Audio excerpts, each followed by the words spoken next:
using a microphone. Normally it's not an issue for volume. So as the night goes on, when we get into the conversations questions, David Udelis will be our mic guy. He walks around and delivers. And so that way we can capture all the questions. You saw the QR code when he came in. That takes us right to our facilities page. And I know we have a lot of employees here as well, but that takes you directly to our facility page where all of the other sessions are on in terms of recording. So you can hear similar questions, different questions, things that we engaged with over the last several months during our listening tour. Before we jump and get started, we'll do some introductions and we'll just kind of talk, I'll talk generally in terms about our process and where we're at, and then where we'll engage tonight in terms of data and then the conversation. We have Craig Wesley, our Assistant Superintendent for Business Services, and Heather DeVerde, Executive Director of Facilities. We have our Studio GC representatives. They're our architects, our partners, who have gone through and done all of our data around our facilities in terms of doors and windows and roofs and all of the things that make up the brick and mortar. They've also helped us along with this process and will continue with us. And so they've been great partners with us and will continue to do so.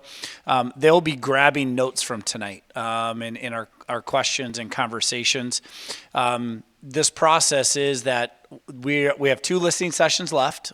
We started back in October, and each listening session we are taking those notes and trying to make sure and figure out themes. And we've had some themes emerge as we think about what our community needs and wants from our facilities and how we might be able to take those themes and work with our architects and our steering committee to create options. And those options to solve as many of our issues that we have in terms of our facilities that we can. And so as we go through tonight, that will be no different. As we ask you questions, as you provide answers to us in terms of larger questions, we'll be gathering those and adding to what we already have to continue down through the process.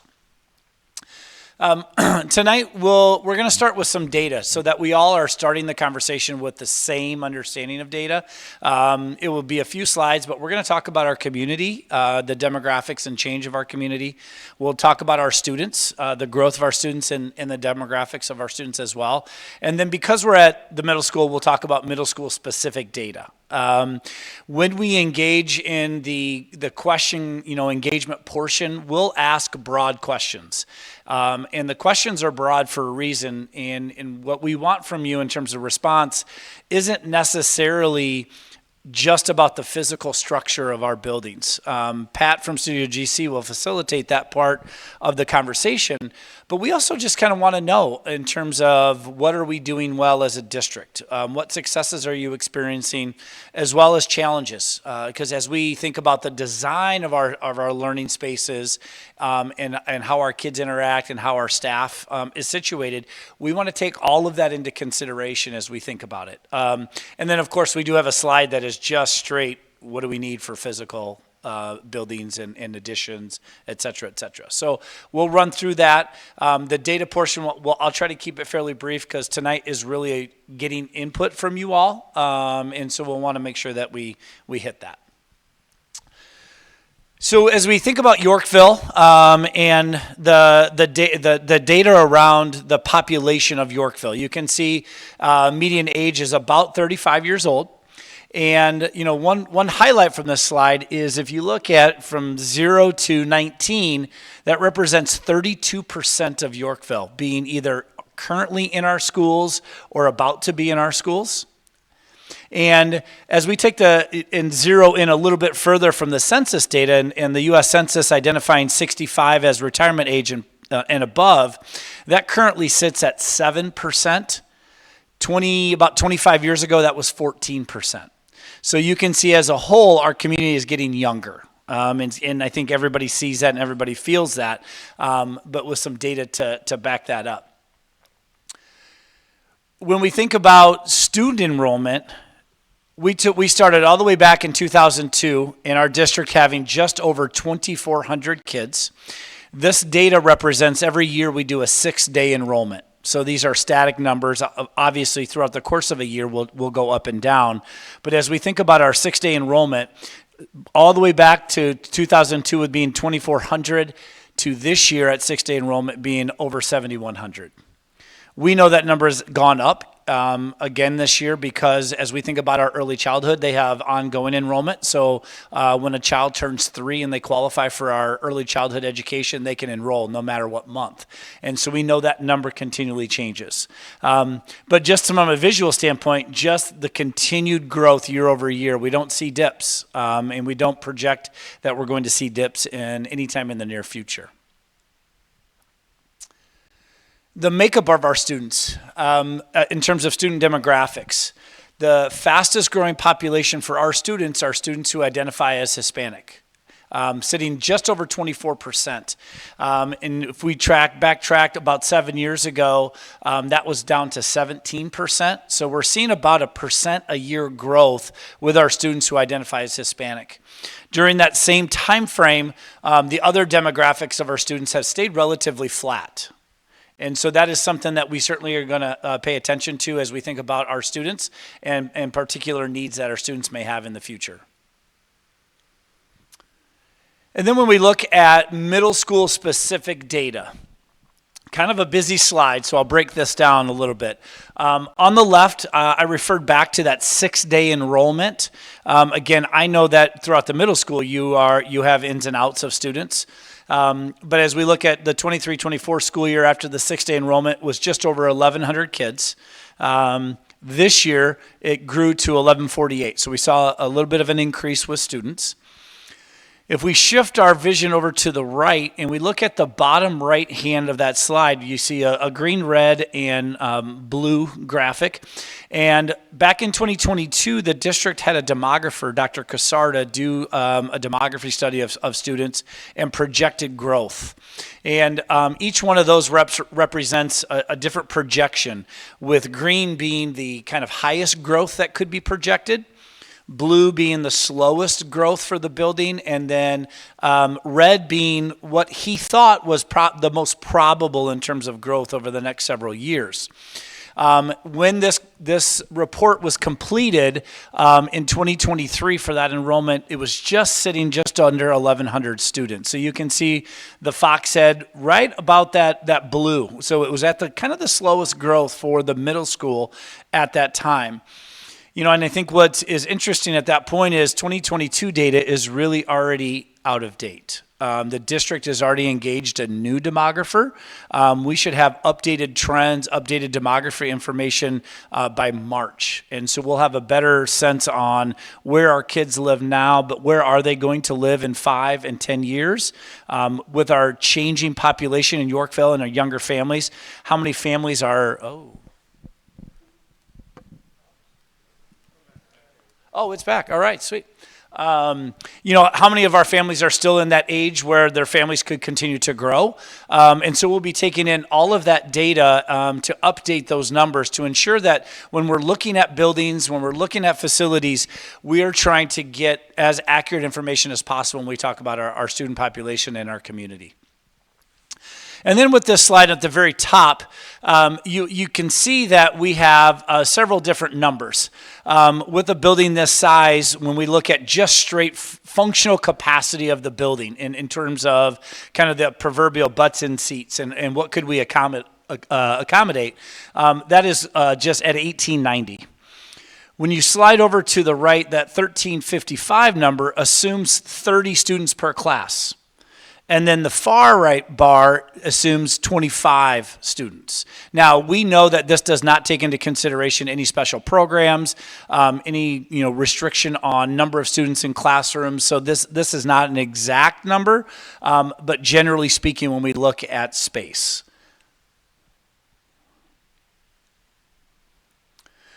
So that data does present challenges for us. We know that we have continued growth. We know that is going to continue to impact our community and our district over the next several years. Every single building is experiencing some kind of overcrowding. We know that from a classroom perspective that we need to take a look at that space. But we also know that we have kids that are interested in co-curricular and extracurricular activities, and we lack green space. We lack additional space for our kids to be able to pursue their hobbies and passions outside of the classroom. we have to take a look at the ages of our buildings. We have buildings that were built in the early 1950s, all the way built up until 2009. Each one of those buildings has different needs when we take a look at the infrastructure. Whether that be HVAC, roof replacement, different things that are going to come with different buildings as we examine this district-wide. And then we always want to make sure that we're taking a look at security. So as we engage in our facility master plan, what is it from a security standpoint and upgrades that we may want to incorporate into our buildings? And so these are some of the challenges that we know we have to consider as we think about our planning for the future. So I'm going to turn this over to Pat, and then I'll just warn you, Pat waits really a long time. So in terms of question and answer and engagement, it's just better to rip the Band-Aid off and start talking. Thanks, Matt. Good evening, everyone. Pleasure to be here tonight. I want to highlight 2 points on what Matt, or shine a spotlight.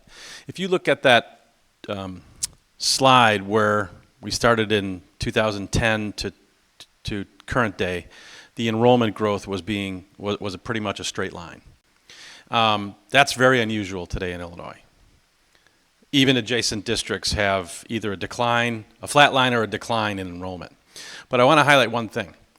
2010, which would have been about the last time any new construction occurred in the district, we had about 5,100 students.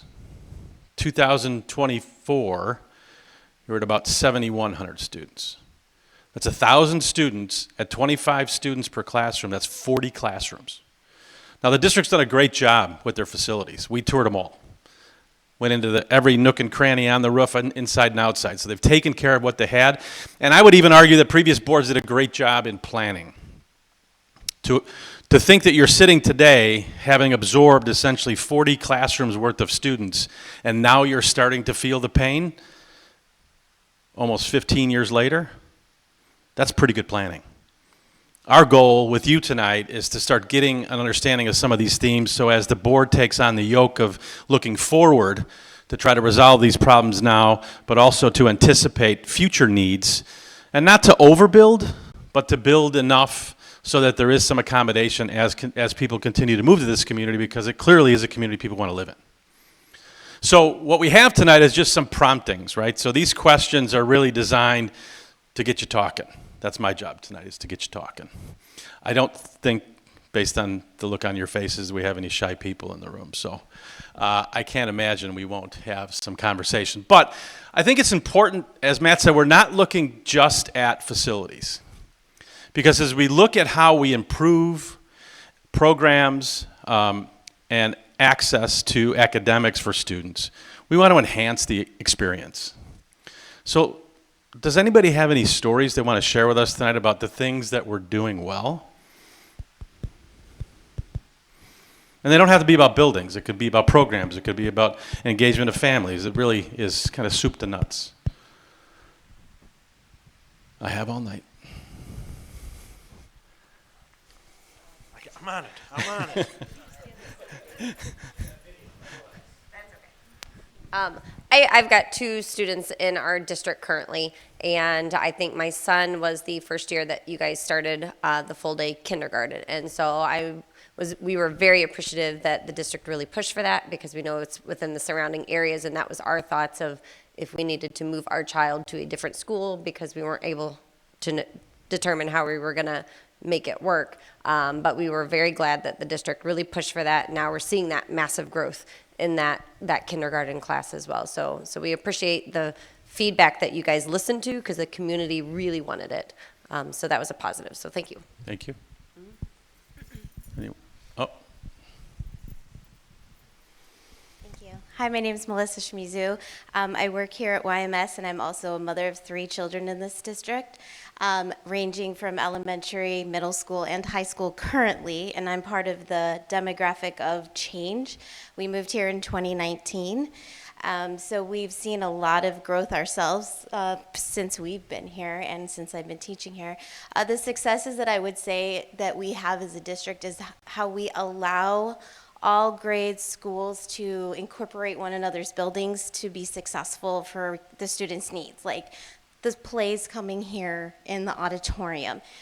There's the connection of, right now my son is practicing baseball in our gym, even though he's here for the high school as well, sharing space.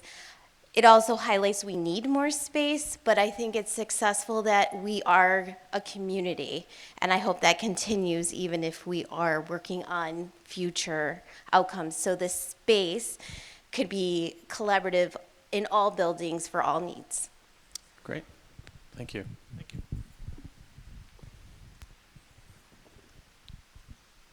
Any other comments? Come on, you gotta have one. Well, he can hold the mic for you. Anyone else on that topic? Does the district do a good job, whether it's at the district level or at the building level, communicating achievements and successes and those kind of things? At the building level, sorry, we're recording, so we just, yeah, sorry. Thank you. At the building level, I think so. As a parent of two and being an employee, like at the building level, we get a message from David Travis in an email that is so incredibly long, it's hard to find anything that you need on the fly. Similar things happen in this building, similar things happen in the other buildings. So it's a grain of salt to say, does the district or communicate well, or the buildings communicate well? The answer is yes. But in the same vein, it becomes so overwhelming that it's hard for parents to actually dig into it. And as a parent, I've heard other parents say, yeah, I'm not taking my time reading it, it's too long. So take that for what it is. So changing the style might improve communication, or keeping it in smaller sound bites, if you will. Okay, that's great. It's good news, good information to have. You think there's any gaps, I mean, from your perspective, on expectations of parents or staff members and community in performance? So this is something that I said to Dr. Zedeker when we first got here, but one of the things that I've always found that was interesting in this district is that at the elementary level, it seems that parents are super engaged and want to be a part of a PTA, PTO, whatever, and involved with whatever. But then they get to this building and it disappears. There's something that happens in this building where parents in this community just stop getting involved and engaged for 2 years, and then when their kids go to high school, all of a sudden there's a drive to get back involved. Do you think they're afraid of middle schoolers? I don't know what it is. I've hypothesized that you have parents in small communities, smaller communities within the community, that are fine being on top of whatever committee that they're in, but then find a way to say in their mind, somebody else will do it, and then no one does. Great. That's great feedback.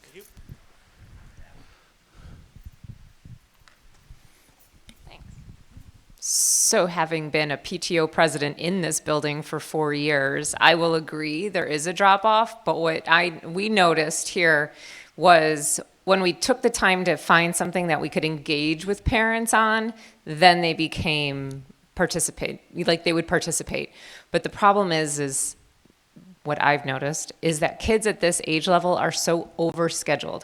Our kids are in baseball, our kids are in softball, they're in basketball. They're so inundated with everything that happens here, that happens outside, that we're chauffeurs, right? And so when you get to middle school, there's also a certain level of volunteer fatigue. You've done all the holiday parties, you've done all the Christmas concerts and whatever else.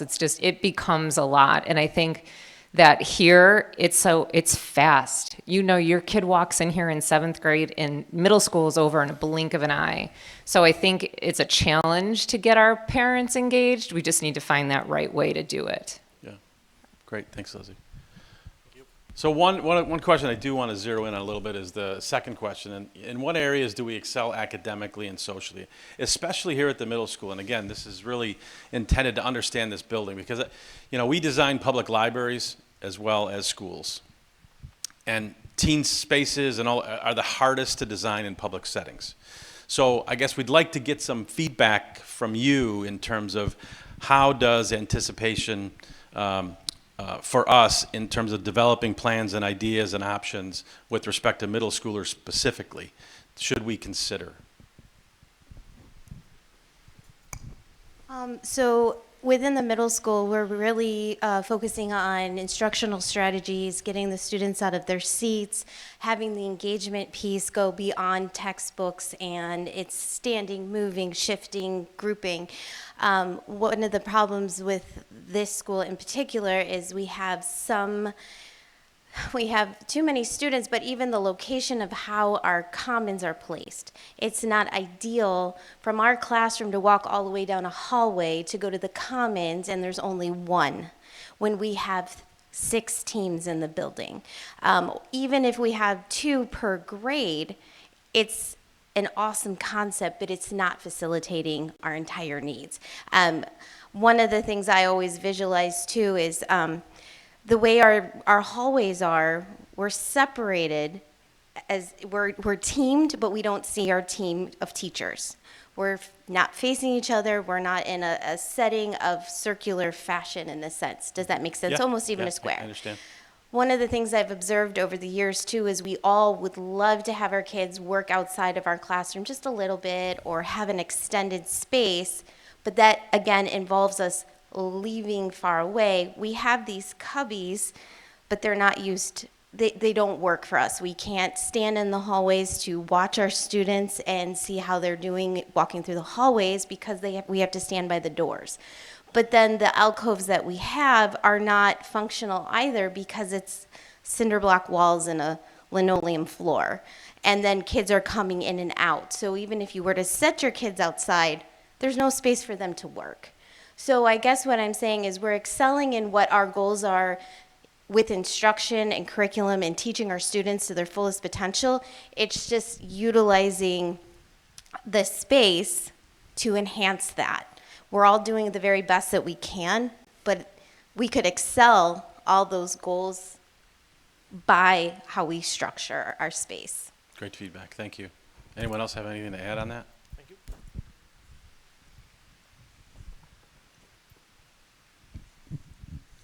He's not afraid of the microphone. So to connect kind of the two, it's the music program in the district, which I'm sure you guys have heard of already, is fantastic. It's this building where that really starts to take shape, and it's the middle school system where that really starts to take shape. The space that we have here with the growing program is already tight as it is. Okay, this facility, when it was originally built, was fantastic for the size of the district and the size of this particular space.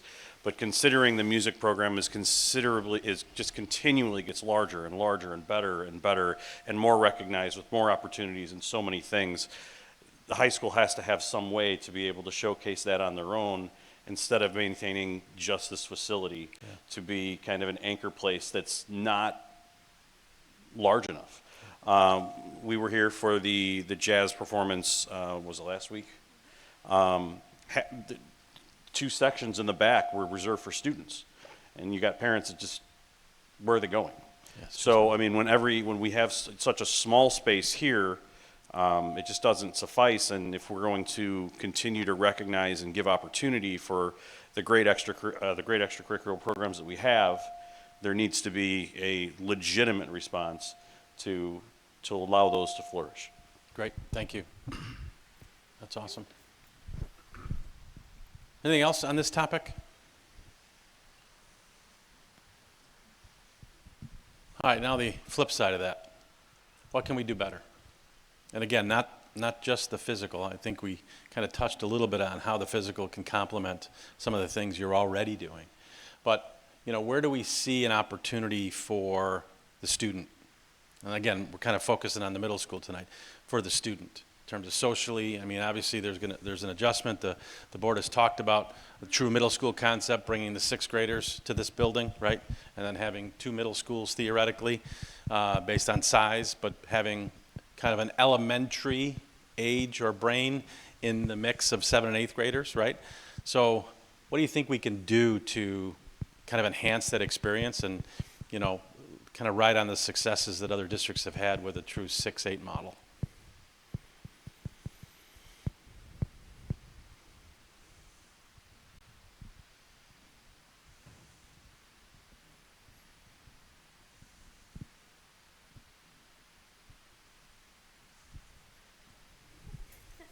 You're full of ideas tonight. That's great.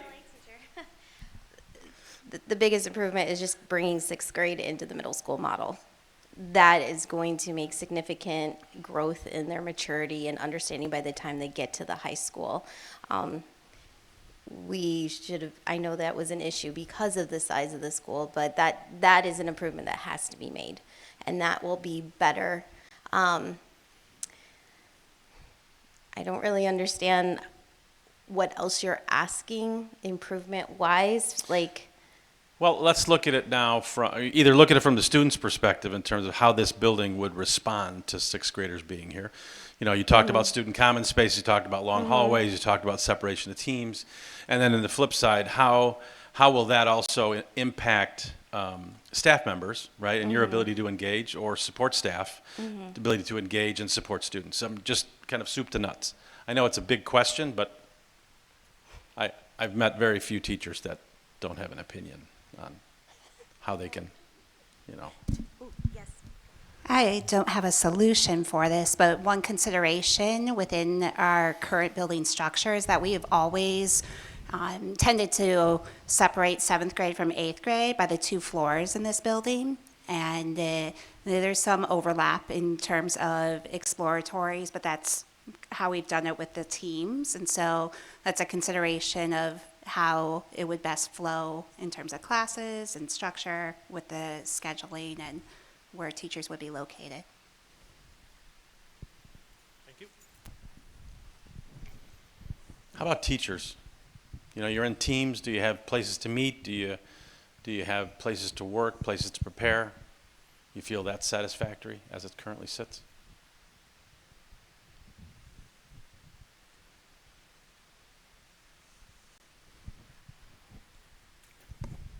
Currently, they're able to meet in their classrooms because during their team and prep time, it's empty. So as we get larger, we will have to have classrooms in those during those 2 periods. And so then we have team rooms, but those team rooms are not used for team rooms at this moment.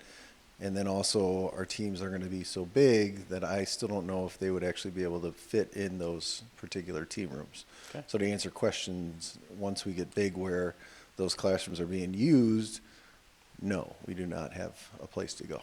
Okay, that's great. Good feedback. I was going to say pretty much the same thing. I know I'm a teacher here at the middle school as well. I teach 7th grade PE, and I was having one of my paras help another student, and so we kind of thought of the concept of where could we go to do that, and we were struggling with, well, we can't go here because the cafeteria is full because it's lunch now.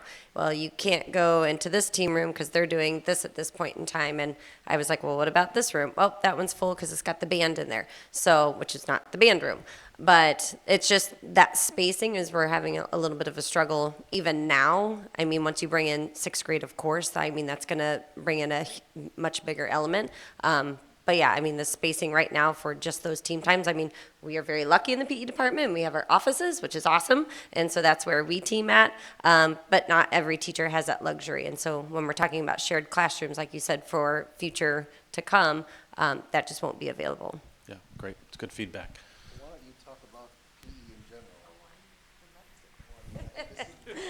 Are you wanting to talk about space right now? Is that okay? That's the next slide, but if you want to hang on to the see? microphone, you're welcome to Buck's if nobody jumping has ahead. anything on this slide. I can hold on to it. Yeah, what we're trying to, I mean, obviously, the restack, right? So bringing 6th graders back, looking at the population here, which would actually theoretically shrink a little bit, right? 6th graders back, splitting between 2 buildings. Theoretically, the idea would be to more normalize the building. But that has an impact, right? Whether you shrink it and bring another grade level population here, it's going to change it. So our goal is to get some feedback so that as we look at the planning for how that happens, what needs to be done in order to do that successfully.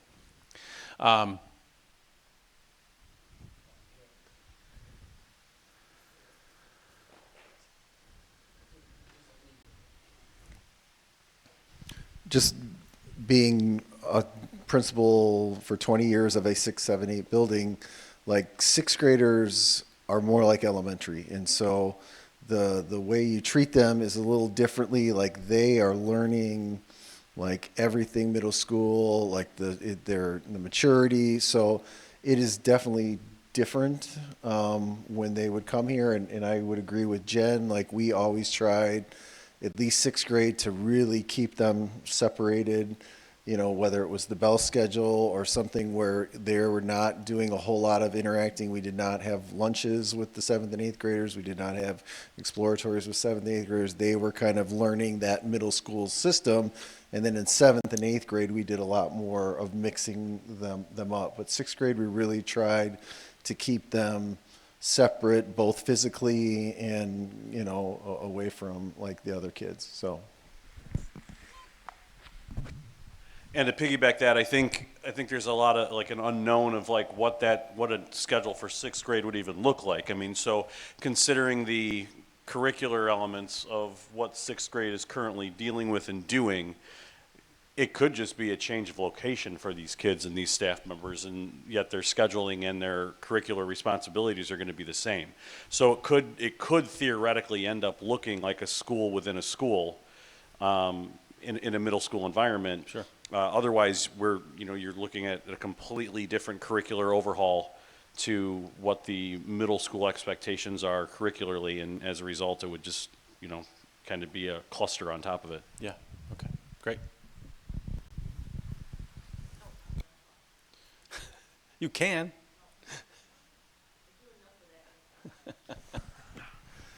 So let's talk about facilities and programs. So if you have something to offer, please share. So again, I'm Mrs. Harvey. I teach 7th grade PE here in our district, and this is my 18th year here in Yorkville, my 12th year here at the middle school. And I would say when this building was built, I believe in 2008, I feel one of the downfalls was that the outdoor facility was not efficient necessarily for what our district was looking to be. I know we have a lovely limestone track out there, and I know for years we have pushed to have a rubberized track facility for our students, not only for PE classes, but for athletics and benefit the community as well. And so I just recently took my class. We had a 50-degree day, and I took them outside, and grass was beautiful, and unfortunately we walked on the track, and it was like walking in wet cement. And it was just like a downfall because that could have been a perfect opportunity to get out of our space and really utilize it. And the facility we have is not justifiable for it. I also coach track and field, and so usually our season starts about mid-March, and about that time it's crappy weather, and unfortunately not always able to get outside, but if we had a facility to be able to get outside, to be able to use that, it would be utilized more. Here in our middle school, we've been adding more and more as far as co-curriculars and athletics because at the high school they're getting it, and we are really pushing to kind of make that more cohesive. We've added boys volleyball this last year, and I think it's like full-on boys volleyball. And as a track coach, I'm sitting here thinking, what are we going to do? Because when it's 40, 50 degrees outside and it's super cold and our facility does not justify us being able to use it, then we have to be in the gym. And now we're sharing the gym with volleyball, soccer, and 120 track and field kids. So our space, although our gym space is probably one of the largest in our middle school areas, I just look at, we looked at our track numbers, and we are the largest middle school in the state of Illinois for 7th and 8th grade numbers. And so with for track participants? Oh, no, for middle schools. Oh, for middle We are schools, the yes. largest middle school in the state of Illinois with just 7th and 8th grade numbers. And so it just doesn't feel like our facility shows that. And I just feel like sometimes there's a downfall that we don't get as much promoted here at the middle school as we do necessarily at the high school. We started this year not knowing for PE, if we would be able to use our outdoor facility, because it's not ours. And so that was a really kind of a downfall for us as PE teachers, because I mean, it's fall time and we want to be outside with all, well, each of us have about 165 to 80 students each, and there's 7 of us. And so to not be able to utilize that facility out there, the tennis courts are actually the park districts. That's not Yorkville Middle Schools. So really, the space we have to use is the track and the football field. And so we would love to be able to see that be a little bit more nice. So, I mean, I don't think the district necessarily always, well, some may if they've been here for quite some time, but, just if we're looking at track and field and we're looking at athletics, I mean, we've got multiple state champions that we have worked on our facilities. And so it would be great to be able to showcase that here at the middle school, just like we do at the high school as well. Great, thank you.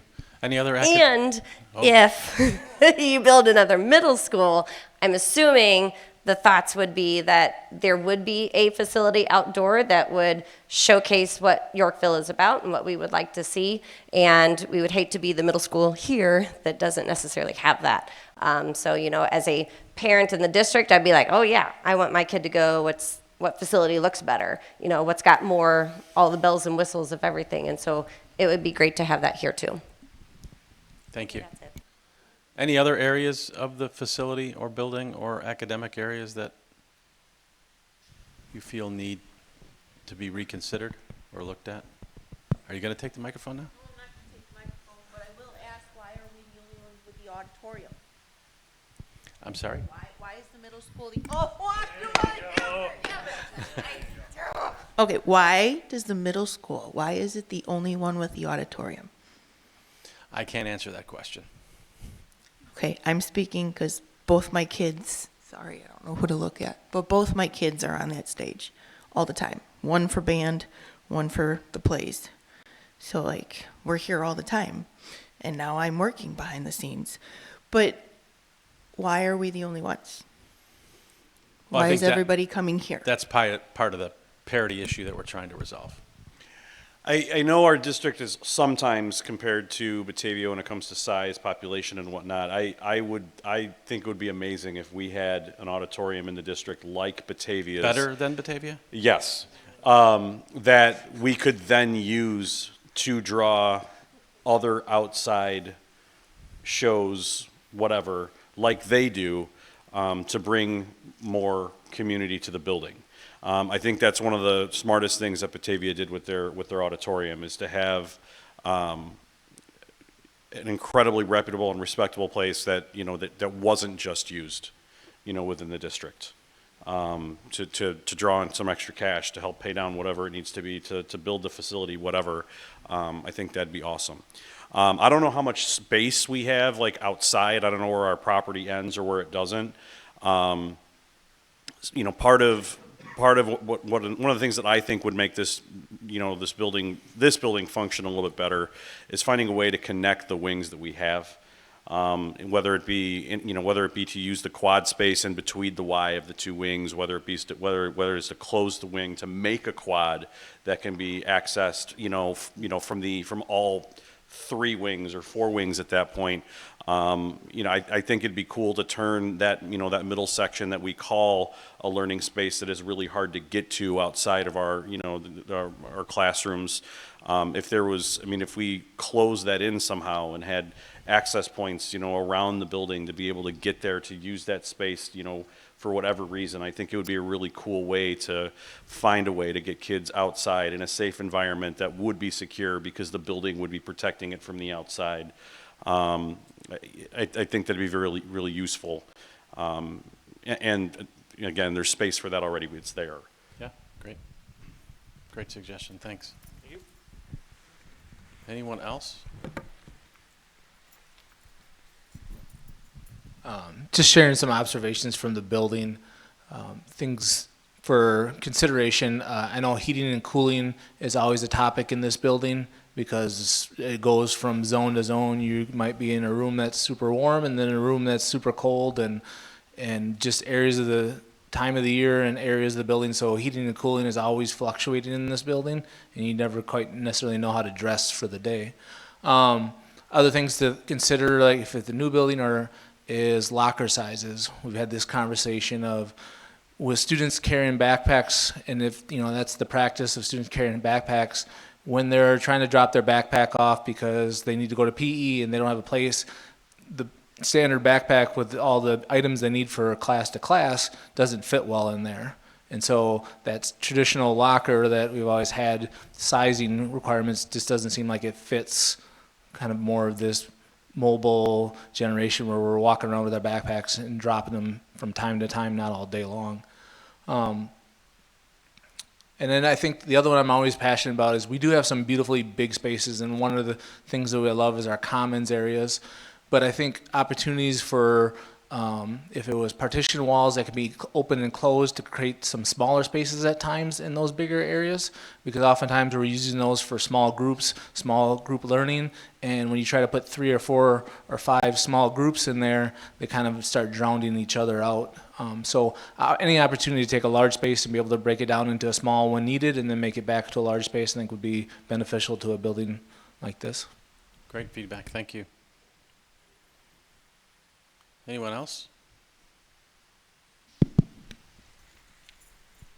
I think just to piggyback on what Melissa was saying with the way we teach now, I think the furniture in the actual classrooms, we have the sled desks, or we have the, desks with the chairs, like having some furniture that you're able to, slide into groups easily, able to put into able to put into different configurations easily without, making a lot of noise and things like that, I think would be really something for here and the new school to, consider. Great, thank you.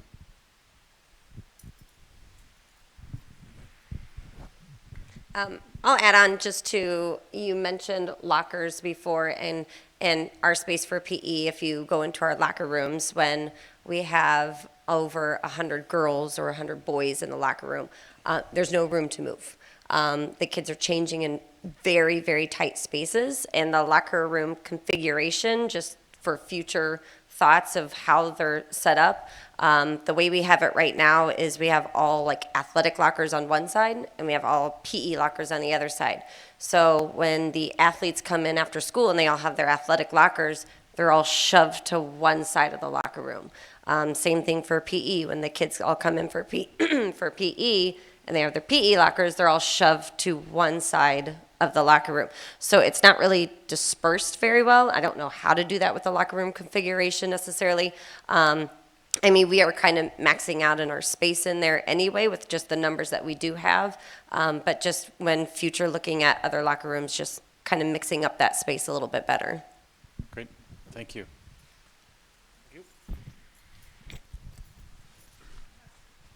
Yeah.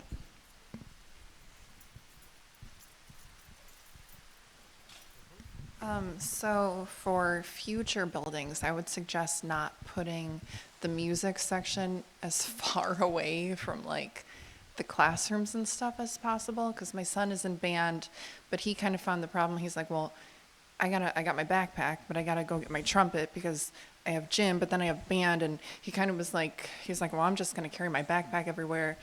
And Mrs. Gallagher is great about like letting her students leave stuff in her classroom. But yeah, just kind of maybe coordinating it in a way where it's not so far away from the students' main like lockers or classrooms. Because I know at YIS, the band room is closer down to the end where the 5th and 6th graders are, which is when you start band, kind of, I think you start in 5th grade or you test it out in 5th, but once you're in 6th, you're in band. So it's already down there, so it's not so hard for them, but here it's kind of... It's a bigger building. He kind of was, saying, it's kind of hard for me to get back and forth, and so that was it. That's good student perspective. Thank you. Anyone else? Anything else? Anything before we thank you? Anything we're missing? Anything we didn't ask you? Anything you came tonight and said, I really have to make sure? I don't know why this was taken away or if it'll ever come back, but 8th grade graduation. I know I brought it up before, but you just started a couple years ago, right? And you were like, I don't know why it was taken away, or I'm not getting into that. But we don't have an 8th grade graduation. Everyone that I say that to, I have an 8th grader right now, and they're like, oh, when's Christian graduating? I'm like, he's not, not for another 5 years, you know, when he gets to high school. And they're just, okay. So I was just like, I don't know if that's something that we would bring back or if it's just like, you know, let's leave it for the high school. Here, I'll give it to you. So I found out probably after I talked to you. So our graduating class would be bigger than the high school, and the high school has to go to Northern Illinois to graduate. And so as a middle school, like I don't think we're gonna. That's the problem. Is like we don't have anywhere to fit that a size of 500 and something kids and parents and grandparents and everybody else. So there's nowhere to go. So, if we do shrink down, I mean, I think that could certainly be something that we look at. I think you still probably have to go to the high school, but maybe in the gym or something like that. So, but yeah, at this point, like we're bigger than the high school, and the high school has to go to college. So, to go to a college for a middle school graduation, I don't think anybody up there is going to say that. They're all nodding their heads like, nope, it's not happening. So, yeah, that's the reason. But I'm glad you mentioned that. I mean, that's important, right? That's important to the life of your son. So I think as we, again, continue to rethink this, we need to consider what that looks like. And again, as we kind of restack these buildings, the possibility may exist to do something along those lines. But that's more of a district decision, but at least if we know about it, we can plan for it or at least consider it and then, make a judgment call at that point.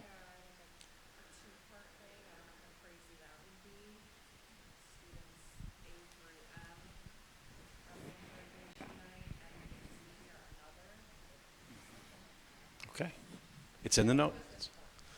It's in the notes. Anything else we didn't ask you? You came here tonight for a reason. We really wanted to hear from you. Obviously, you've shared quite a bit.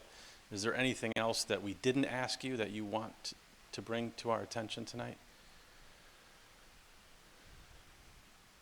This isn't the last opportunity. Matt will certainly give you some feedback on how we can continue to dialogue as we kind of move through with the steering committee.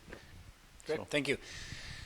So as I referenced earlier, we have just a few listening sessions left. But however, we're going to have 2 sessions the last week of April, first week of May, where we will come back together once here at the middle school, one at the high school. There'll be identical sessions, so you can choose. But we will have taken all this information, worked with the architects, our steering committee. The steering committee is a group of individuals made up of principals, teachers, community members, 2 students that have worked every single month to kind of take all this information and problem solve. And we will present some options for you all to be able to see what we have come up with for, potentially solving some problems.